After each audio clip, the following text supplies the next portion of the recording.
let's resume. Давайте продолжим. Alright, this one is not in your notes, didn't make it in there. И этот, it is in our notes, but it's not translated. No, it's not. Oh, it is? Yeah. Oh, okay. Alright. So, you can just write down a couple things yourself. Вы можете просто для себя записать несколько моментов о следующем повествовании. So, it's a story about this man. His name was either Adapa or Adamu. И история человека, чье имя может быть прочитано как Адапу или Адама. And it's a myth or a story about the first man. И это миф или история о первом человеке. Okay, created by the original three gods. Созданном изначальными тремя богами. So back to this, this idea is consistent here where they have these three original gods. Ну вот, и эта идея здесь постоянно прослеживается, что изначально было три бога. Now the earliest tablet we have of it is from about 1400 BC. И самая ранняя табличка, где у нас записано это повествование, это 1400 год до Рождества Христова. But because of the language that it's in, we know that it originally came from long before this time. Но из-за языка, который там используется, мы можем сказать, что она изначально написана была намного раньше. And this first man, in the story, he talked with the gods. И этот первый человек в истории, он, вообще говоря, говорил с этими богами. Now Adam, at least in the garden, he talked with God. Ну и мы знаем из истории бытия, что Адам, по крайней мере, когда он был в саду, он общался с Богом. And in this story, there's also an episode where he's advised not to eat and drink something that the gods offer him. И также в этой истории сказано, что Адаму было, Адаму или Адапе было настоятельно рекомендовано не есть то, что боги ему предложат. Now, in this story, Ну, то есть никакую еду или питье. he decides not to. И в этой истории, so he not to obey and to No, eat. he decides not to eat. То есть в этой истории он решил не есть то, что боги ему предложат.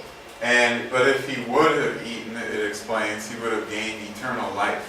Но сказано также, что если бы он согласился есть и пить еду богов, то он бы получил также вечную жизнь. Okay? So it's kind of a little bit reversed from the Garden of Eden story with Adam and Eve. То есть мы видим, что история, вот, которую мы читаем об Адаме и Еве, она тут немножко задом наперед перекручена. But we do see some clear parallels here. Но мы здесь также видим ясные параллели. The name, the first man, Имя, первый человек, him talking with the gods, говорящий с богами, this idea of being advised about what to eat or not eat in eternal life. сама идея о том, что боги советуют, что есть, что не есть, идея вечной жизни. Now again, this one is from Mesopotamia. И опять же, вот это повествование, оно из Месопотамии. Now the next one we're going to look at is from Egypt. А следующее, которое мы видим, оно уже из Египта. And Egypt has several creation stories, but as far as we know, this is the oldest one. И в Египте было несколько историй о сотворении, но, насколько мы знаем, это самая древняя из них, из известных нам. And that's why we're going to look at this one because it's the oldest. И именно поэтому мы посмотрим на эту, потому что она наистарейшая. So it might go back as far as 3000 BC. Возможно, что была она написана около 3000 года до нашей эры. Or maybe 2800 BC. Может быть, 2800 лет до нашей эры. But the copy that we have is 700 BC. Но та копия, которая у нас есть, это 700 год до нашей эры. However, this Pharaoh says that he found the story in a temple, and to preserve it, he had it inscribed on stone. Но так или иначе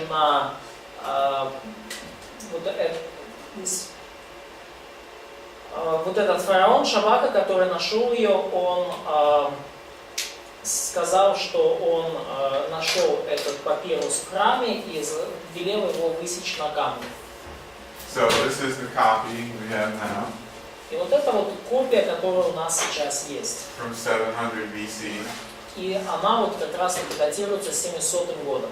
And maybe you can see the tiny little markings here. И вот, может быть, вы различите здесь вот эти вот маленькие тонкие письмена здесь. It's the hieroglyphs. Вот эти значки, вот тут видите, это иероглифы. So this stone is about, this tall from the floor up, Ну вот этот камень примерно такой высоты, about that wide. и вот настолько широкий. So it's very big. If you see it in person, you can see the hieroglyphs better. И он достаточно крупный, и когда вы видите его вблизи, вы видите вот эти иероглифы. Now, in this story, we have one Creator God, И в этой истории у нас есть один Бог-творец. and the name of this God, this Egyptian God, is Ptah, И имя этого египетского бога Пта. and He creates with His mind. И он творит мир, используя свой разум. So He thinks and speaks things into being. То есть он размышляет о неких вещах, и он проговаривает их, чтобы они сотворились. This story also talks about the existence of the soul. Да, и также в этой истории говорится о существовании души. And that death is the penalty for sin. И также сказано, что смерть является наказанием за грех. And He rests on the seventh day. И упомянуто, что Бог отдыхает на 7-й день. All right. So we see again here some really interesting similarities to the Genesis creation account. И опять же, мы видим здесь очень интересные параллели и сходства с повествованием из книги Бытие. But we also have some clear differences. Но также мы видим совершенно очевидные различия. Even though there's one main God creating, there are actually other gods that are mentioned in the story. Несмотря на то, что существует единственный великий Бог, который все сотворил, много других богов также присутствуют в этой истории. So there's some polytheism. То есть есть уже какой-то политеизм, какое-то многобожие здесь. Unlike most of the Mesopotamian myths, this one doesn't specifically talk about the creation of man. И в отличие от большинства месопотамских мифов, в этом ничего не сказано о сотворении человека. And this God essentially builds Egypt for them. He builds temples and cities and things like that too. Ну и этот Бог, конечно же, он создает Египет, храм и все города и строения там.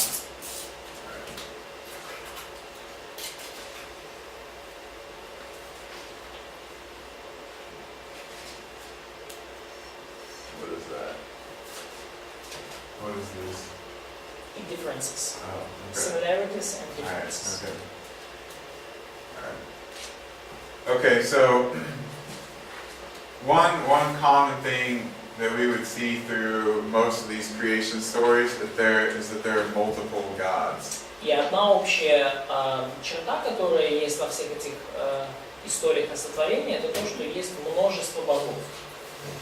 Both in the Mesopotamian ones and the Egyptian ones. И это мы видим и в месопотамских повествованиях, и в египетских. Except back in that early one, the Ebla hymn, there was just one God. За исключением только вот этого самого первого гимна из города Эбуа, где упоминается только один Бог. In Enuma Elish, it talked about how Marduk was the greatest god. И в Энума Элиш сказано о том, как Мардук стал самым великим богом. Because it was connected to Babylon, and he was the chief god of Babylon. Ну, потому что Мардук был связан с Вавилоном, и он был самым главным богом Вавилона. Well, this Egyptian myth is connected to the city of Memphis, and so it promotes Ptah. И этот египетский миф, он связан с городом Мемфисом, и он пиарит бога Пта. So, like today, maybe we have our sports teams in each city. They had their special god of each city back then.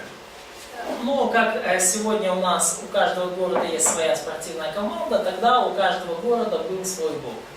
And their contests were who had the better story. И они соревновались между собой, у кого же будет покруче история. Or who would win in a battle between the two cities. Ну или кто выиграет вот в этой битве между двумя городами. This artifact here, we can connect this sort of with the Adapa or Adamu story. Да, то есть вот этот артефакт здесь мы можем связать с историей, ну, Адапа или Адаму. Because this is connected to Adam and Eve in the garden. Потому что он связан с историей Адама и Евы в саду. So this is called a cylinder seal. И этот cylinder, Seal. да, цилиндрическая печать. Yeah. Вот эта вот штучка, это цилиндрическая печать. So it's shaped kind of like this marker. Она по форме похожа на этот маркер. And then they just roll it along a surface of clay or something to imprint the design. Да, то есть и они брали, значит, поверхность глины, и по этой поверхности глины они прокатывали эту печать, и таким образом получалось изображение. So this is inside this box is the design that you see on the cylinder seal itself. И внутри вот этого вот, вот этой коробки вы, в принципе, видите то же самое изображение, что на цилиндрической печати. So we have the snake here. То есть вот у нас есть тут змей. We have the snake here. У нас есть здесь змей. We have the tree of life here. Дерево есть тоже. Or Дерево жизни. maybe the tree of knowledge of good and evil. А может быть дерево познания добра и зла. And then we have a woman here. И здесь у нас есть женщина, And we have a man here. а тут мужчина. So, two people next to some kind of sacred tree Два человека сидят рядом с каким-то священным деревом, with fruit on it, на котором еще плоды висят, and a snake behind the woman. и змей за спиной женщины. And it's very, very early. И это очень древняя печать. So, 2200 года нашей эры. so when this was discovered, of course, people immediately connected it with the story of Adam and Eve in the garden. Ну и, конечно же, когда это обнаружили, люди сразу же связали эту табличку с историей Адама и Евы. And in fact, originally it was called the Adam and Eve seal. И ее даже изначально назвали печатью Адама и Евы. Now, that was back in an earlier time when more people believed that the Bible was true. Ну, конечно, это все находка случилась в более ранние времена, когда люди еще верили, что Библия истина. Now they explain it as some kind of fertility symbolism. А сейчас они, скажем так, объясняют эту табличку как какой-то символ плодородия. They say that the snake is a symbol of fertility, Они говорят, змей это вот символ плодородия. even though it's really not connected with that in the ancient context. Хотя в древнем контексте змей вообще с идеей плодородия не особо и связывается. And they say that this is a god and this is a goddess, or this is a female worshiper and a god. И они говорят, что вот это бог и богиня, или это, например, бог и поклонница женского пола. Okay, so they've tried to totally disconnect it from the story of Adam and Eve. То есть они пытаются, скажем так, рассоединить эту табличку с историей Адама и Евы. But it's so obvious that you don't have to be a scholar to look at it and make that connection. Но оно настолько здесь очевидно, что вам не надо даже быть ученым, чтобы увидеть эту связь между Isn't it the same snake? It's just a continuation. You keep rolling it, and it would repeat the scene again. Ну то есть вот это вторая змейка здесь это просто продолжение, да, то есть вы раскручиваете эту печать и дальше и эта картинка повторяется. That's why I put this box here. Ну почему я здесь как бы нарисовал вот эту границу. That's what's on the seal. Ну вот где оно было здесь на печати. So we have a lot of stories that are remembering general creation and the creation of man and even Adam and Eve in the Garden of Eden. И у нас есть таким образом много историй, в которых упоминается сотворение в целом, сотворение человека и даже сотворение Адама и Евы в саду Эдема. We also, though, have many ancient accounts of the flood. И также у нас есть много древних повествований о потопе. And these are actually more similar to what we read in Genesis than the creation accounts that we just looked at. И эти истории куда более похожи на то, что мы читаем в Бытие, чем истории о сотворении. We had looked at Atrahasis before. Мы уже смотрели на такой источник, как Атрахасис. So this story actually has both a creation account and a flood account on it. И в этой истории там и упоминается и сотворение, и потоп. Just like the first 10 chapters of Genesis. Ну, очень, как это и в первых 10 главах книги Бытия. Now, this particular tablet was just very, very recently rediscovered. И вот это вот, конкретно вот эта табличка глиняная была самая, Recently rediscovered. недавно она была открыта заново. It just went on display in the British Museum several months ago. То есть она оказалась в поле внимания Британского музея буквально несколько месяцев назад. We had later copies of this flood story, but this one found was even earlier. Но у нас есть более поздние копии вот этой истории о потопе, но это найдено еще раньше. Okay, so this one dates all the way back to about 1900 BC. И эта табличка датируется 1900 годом до нашей эры. And as you can see, we have many, many similarities to the story of Noah and the flood in here. И как вы можете увидеть, мы видим очень много сходств с историей Ноя и историей потопа. One of the new things that was found in this tablet is here. Одна из таких новых вещей, которая обнаружена именно на этой табличке, это именно то, что животные взяты были на борт по паре. When the curator at the museum was reading through this tablet for the first time, И когда сотрудники музея читали вот эту табличку первый раз, and he read about the animals 2 by 2, и они прочитали про животных, взятых по два, he said he almost fell out of his chair. он говорит, исследователь говорит, что я чуть со стула не упал. Because they'd never seen this in any of the other ancient flood stories except Genesis. Потому что они нигде этого не читали до этого, ни в каких историях, древних вот этих повествованиях о потопе, кроме книги Бытия. So now, in this very, very ancient, the oldest actually, flood story, we have something very specific matching Genesis. И теперь вот мы в одном из древнейших, и вообще говоря, в древнейшей истории о потопе, мы находим деталь, которая очень соответствует повествованию книги Бытия. Another really interesting thing about this particular tablet is it describes the ark as oval shaped. И другой интересный момент в книге вот этой вот Атрахасис, в этом повествовании, то, что ковчег описывается как лодка овальной формы.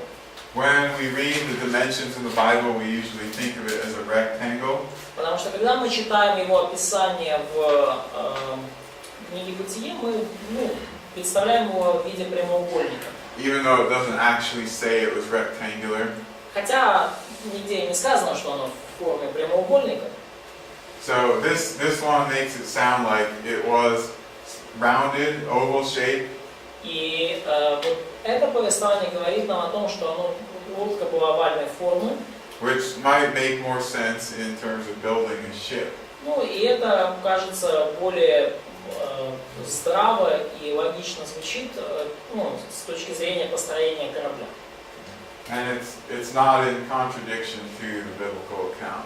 И оно ничем не противоречит библейскому повествованию. In fact, this tablet also gave dimensions for the ark. И также в этой табличке упомянуты размеры ковчега. And they're very, very large, similar to how large the ark is measured in the Bible. И размеры указаны очень такие крупные, и они, they similar. Yeah. Да, и они сходятся с теми размерами, которые указаны для ковчега в Библии. Measurements changed over time, so we can't be certain exactly what it would equal today.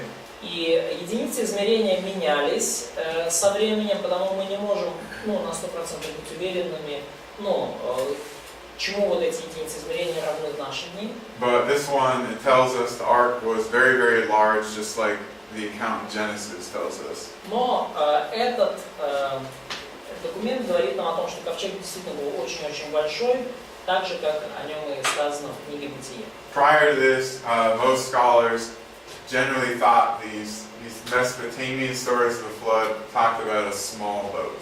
Потому что до этого исследователи думали, что месопотамские повествования о потопе говорят о маленьких каких-то лодках, о маленькой лодке, маленьком корабле. Вопрос. По поводу ковчега. Один археолог, Рон Уайт, он есть у него какие-то документы о находке потопа, по ковчегу.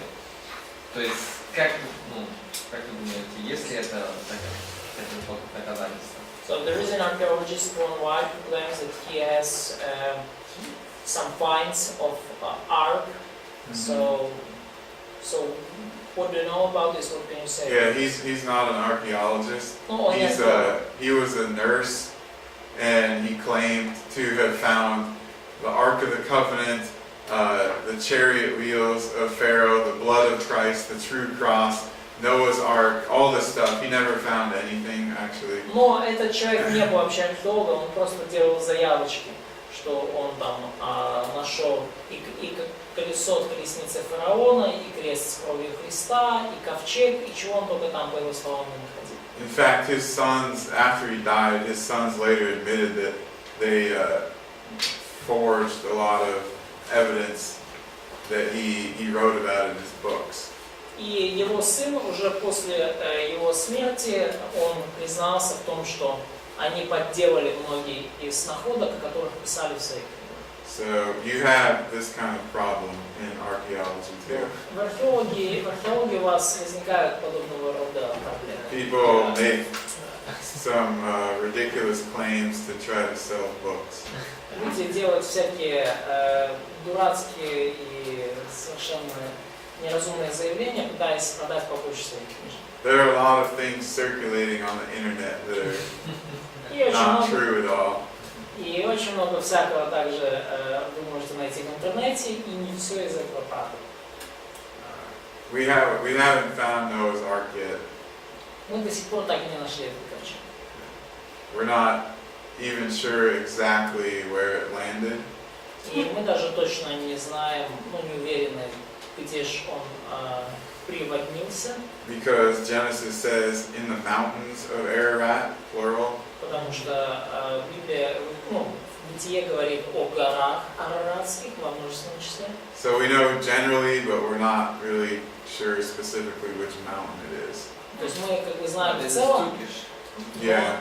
но не знаем конкретно, где же эти горы, где конкретно эта гора. Yeah. Это на территории Можно вопрос, да? По теме. So, there's a question also. Вот эти все мифы создавались еще до того, как Моисей все писал, то есть передавалось из уст в уши, как это все происходило, и в итоге так создавались мифы. So all these myths have been created and transmitted orally even before Moses wrote down his account. Yeah, Да. that's sure what it looks like. Yeah, well, let's talk about that at the end of the lecture. Мы поговорим об этом в конце лекции. It's a good topic. Хорошая тема. All right, so we see again, I mean, there are some differences, of course, in this account. И мы видим опять, то есть есть определенные, конечно же, отличия в этом повествовании. We've got things like, again, multiple gods. И снова мы видим множество богов. The number of days of the storm are different. Различаются количество дней шторма. They give a different name for the mountain, usually. Они дают другое имя для горы. Like some of the flood stories, they say that the person landed on Mount Seir. В некоторых повествованиях о потопе говорится, что ковчег, ну, скажем так, осел на горе Сир. Nisir. Нисир. So we don't actually know where Mount Nisir is. Ну и мы не знаем, где же эта гора Нисир. Maybe that was an ancient name for the specific mountain he landed on. We don't know. Может быть, это было какое-то конкретное имя для древней горы. Мы не знаем. Ну, But где он приземлился. they're consistent in the general details. То есть они во многих таких второстепенных деталях есть расхождение. This is a king list of ancient Sumerian kings. И вот далее мы видим, и это тоже в конспектах ваших, что есть древний шумерский список царей. From about 1800 BC. От 1800 года до нашей эры. And it briefly just mentions that there was a flood. И в нем кратко упоминается, что был потоп. That's not the main concern of it. It's just there's a break between the pre-flood people and the post-flood people. То есть никто из людей не упоминается в этом периоде, просто есть как бы династия, которая там до потопа, и потом перерыв, и династия после потопа. But it makes it clear there was a flood and it covered the world. Но совершенно ясность повествования, что потоп был и что он покрыл всю землю. Okay. We're going to skip this. There's no really clear flood myth in Egyptian history. Не было в египетской истории ясного мифа о потопе. Okay. We'll just leave it at that. Поэтому мы как бы пока это оставим как есть.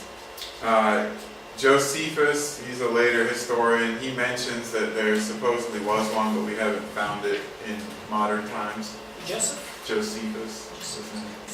Иосиф Флавий упоминает это в своей истории. So maybe we will find one, we just haven't yet. But Может быть, мы еще это найдем, мы пока не нашли. alright, so according to Genesis though, the ark landed somewhere in the mountains of this region in red. Согласно повествованию в книге «Бытие», ковчег приземлился вот где-то на территории, отмеченной красным. And this is Turkey here. Это Турция здесь. Okay. So there are some mountain peaks around here that are possibilities. Есть определенные здесь горные вершины, где могло бы это, вероятно, произойти. What we currently call Mount Ararat, of course, is a popular candidate. Конечно же, популярным кандидатом на место посадки ковчега является гора с названием Арарат. There's another one that has some ancient tradition associated with it called Mount Kudi. Также есть еще гора Уди, с которой связана определенная древняя традиция. Kudi on here somewhere. Okay, so we don't know exactly. That's basically what we have to leave it at. То есть, мы точно не знаем, и нам просто надо как-то двигаться дальше. Maybe somebody will find some kind of remnants of the ark, maybe not. Может быть, кто-то найдет какие-то остатки ковчега, а может и нет. It was wood, so presumably it decayed a long time ago. Поскольку это было дерево, то, по всей вероятности, оно растлилось и уже очень давно. We have accounts from 100 AD about how people supposedly used to go to the site of the ark and take the pieces of sap and make amulets out of it. Ну, у нас есть всякие истории где-то 1000-го года нашей эры, что вот люди пошли, нашли какие-то остатки ковчега, и из кусков этого дерева сделали себе амулеты. So maybe in ancient times there were still some remnants of it, but there haven't been for 2,000 years. Может быть, в древние времена и были какие-то остатки, но, по крайней мере, за это время от них уже ничего не осталось. But we do have these other Mesopotamian accounts of the flood. Но также у нас есть другие месопотамские повествования о потопе. And in fact, we have flood accounts from many ancient cultures around the world. И у нас, вообще говоря, есть повествование о потопе в самых разных древних культурах мира.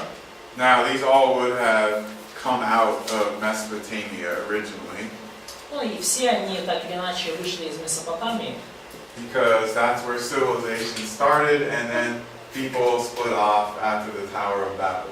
и это то, где начались все цивилизации, и то место, откуда они разошлись по миру после событий Вавилонской башни. Now, this is not the Tower of Babel, И это не Вавилонская башня, but it's the same type of structure. но это похожий вид структуры, постройки. There are many of these things that were made in ancient Mesopotamia. В древней Месопотамии много было вот подобных построек. It's called the ziggurat. Назывались такие башни зиккураты. And basically, this is how they built it. И вот как они их строили. They built big platform after big platform. Они строили одну большую платформу свой, наверху другой. And then at the top there was usually a temple to a god. Наверху обычно был храм их Богу. They had the idea, you get high, you're approaching the heavens, and then it's sort of this in-between place between heaven and earth. И у них была такая идея, что вот если вы чем выше вы подниметесь, тем вероятнее вы достигнете небес. И вот для них зиккурат был своеобразно такое место между небом и землей. What do we read in the account in Genesis? То есть вот это то, что мы читаем в повествовании на книге Бытие в 11. They wanted to build a tower just to heaven. Yeah, they're trying to get up to heaven. То есть они пытались забраться на небеса. So later towers in this style, they had a similar idea. То есть более поздние башни такого же стиля, они несут в себе ту же идею. But none of these later ones were nearly as big as the Tower of Babel, at least as far as we know. Но ни одна из этих башен не была такой же огромной, как Вавилонская башня. Ну, по крайней мере, исходя из того, что мы знаем. Okay, ziggurat. Вот. Зиккурат, такого рода башни назывались. Does anybody know the Hebrew word that's used for the Tower of Babel? Кто-либо знает еврейское слово, которое использовалось для описания Вавилонской башни?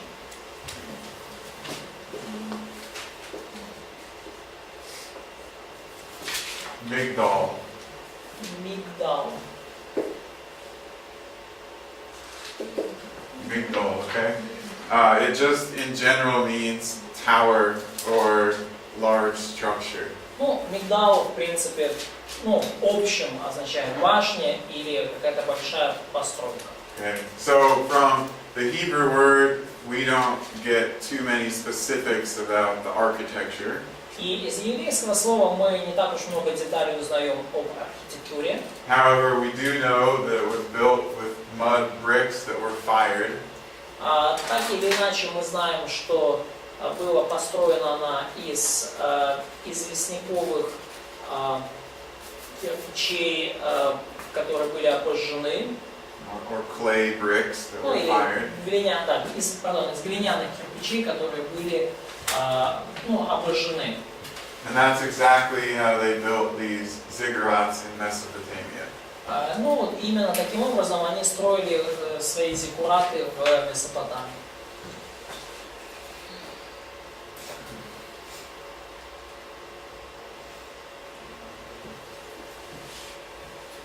Now the Tower of Babel, it was built around the time of Nimrod. И Вавилонская башня была построена во времена Нимрода. And in ancient tradition, Nimrod is often associated with the building of the Tower of Babel. И в древней традиции Нимрода часто связывают как раз таки с построением Вавилонской башни. And it seems that we have documents, ancient documents outside of the Bible that refer to Nimrod or to this character, this person.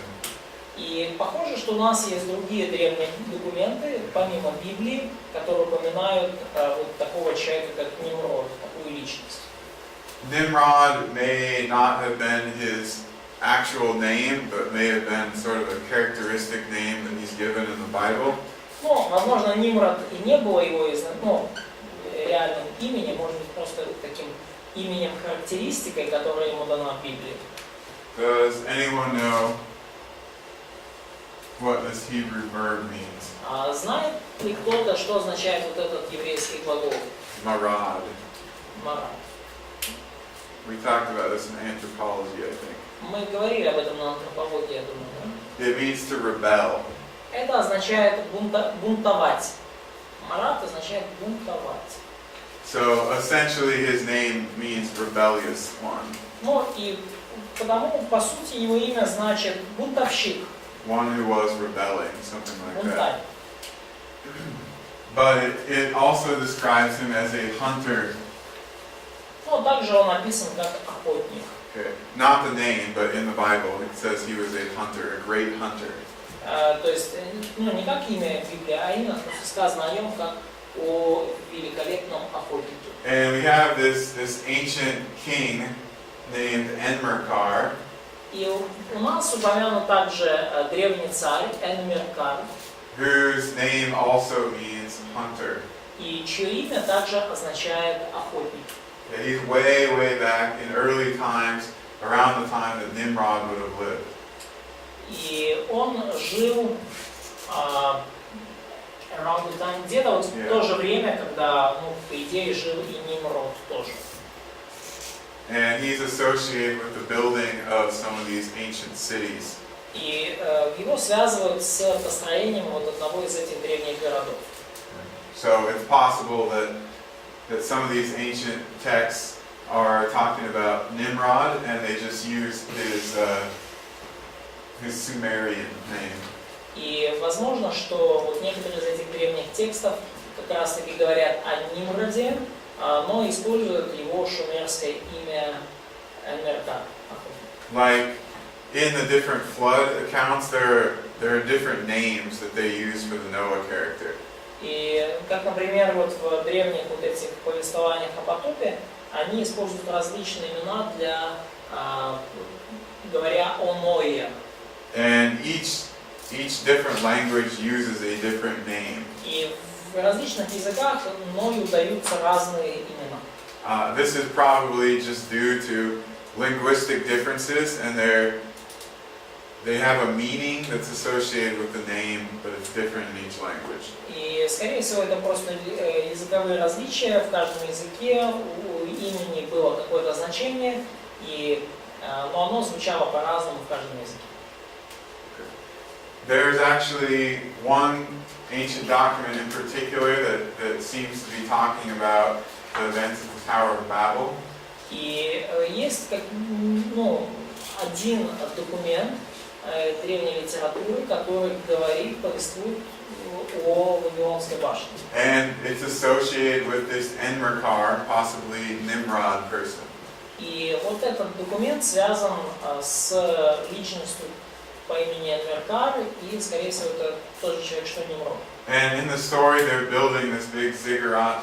И в этой истории они строят такую большую башню, большой зиккурат. And it talks about a god changing their speech. И говорится там о Боге, который изменяет их речь. But in this case, it's like he's changing it back into one rather than from one to many. Но в этой истории Бог изменяет, скажем, из многих языков делает один, а не из одного языка делает много.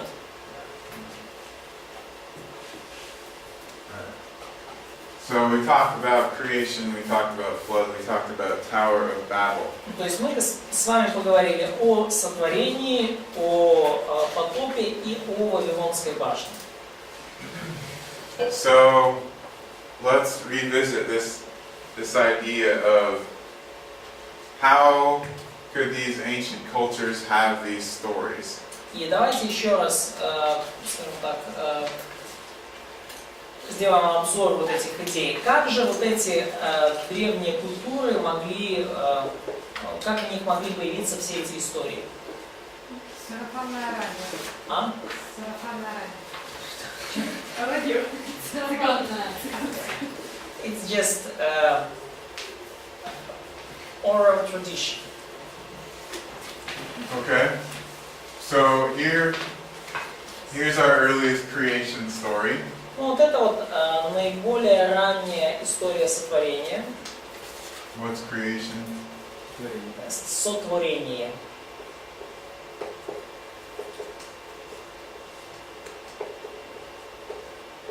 Something like that. What's the flood? Потоп. How do you spell it? Потоп. That? No, потоп. Potop? Yep. Like river in Greek. Uh, Okay, and you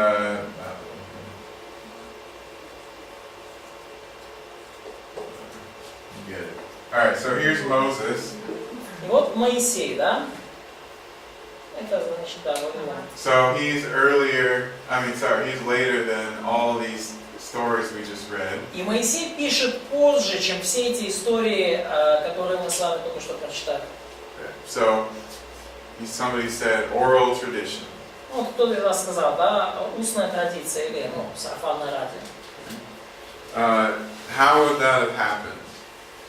Как такое могло произойти? Ну, рассказывали друг другу.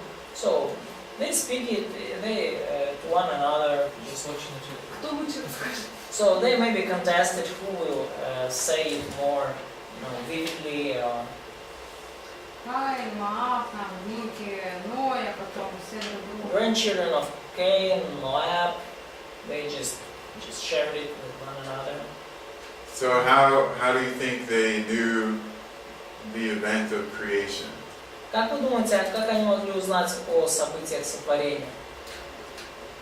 Да, Мария, From Adam and Eve? Okay, yeah, so Adam talked with God, and then he told his sons what happened, they told their sons what happened. То есть Адам говорил с Богом, Адам потом сказал своим сыновьям, что случилось, те сказали дальше, что случилось. So if the flood happened about 3200 BC, И если потоп случился где-то около 3200 года до нашей эры, there's a bottleneck in the human population. то есть вот есть как такое бутылочное горлышко, да, в человечестве, да, вот население человечества. Only Noah and his family are alive at this point. То есть, вы понимаете, да, вот идея бутылочного горлышка. Выжили только Ной и его семья. So they more or less have the correct information about these events. То есть, они имели более или менее корректную информацию об вот этих событиях, о сотворении и о потопе. And they get to the Tower of Babel. И вот потом случилась история с Вавилонской башней. And then people go their different ways. И люди пошли в каждый своими путями. And they carry these stories on, but they get corrupted over time. Но они, скажем, передавая вот эти вот истории, они их со временем искажали. Have you guys ever played that game called Telephone? Да. Играли ли вы вот в игру испорченный телефон? So you know how things can get mixed up even after a short period. как все может смешаться в такой игре. So these people, they start believing in polytheism. И эти люди начали верить в многих богов. And so they insert those ideas into the stories. И они вставляли вот эти идеи в истории. Maybe they forget some things, or maybe they intentionally change a few things. Может быть, они что-то забывали, а может быть, сознательно, намеренно изменяли некоторые детали. But we essentially have, from most ancient times, the basic outline of the stories of creation and the flood. Но, тем не менее, мы с древних времен имеем такой основной план истории о сотворении и о потопе. And even a remembrance of the Tower of Babel. И даже некоторые упоминания о Вавилонской башне. All right, I know we're a couple minutes late. Да, If you have any questions, you can ask now, or we can do it tomorrow morning. Знаю, мы немножко задержались. Если есть вопросы, можете задать их сейчас, или мы их поднимем завтра. Okay, so everybody bring a question tomorrow. Каждый с собой приносит вопросик на завтра. A question that deals with what we talked about today. Вопросик, связанный с тем, о чем мы сегодня говорили. Write it down so you don't forget. Запишите его, чтобы вы не забыли.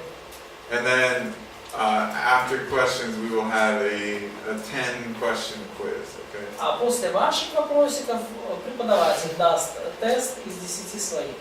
Okay.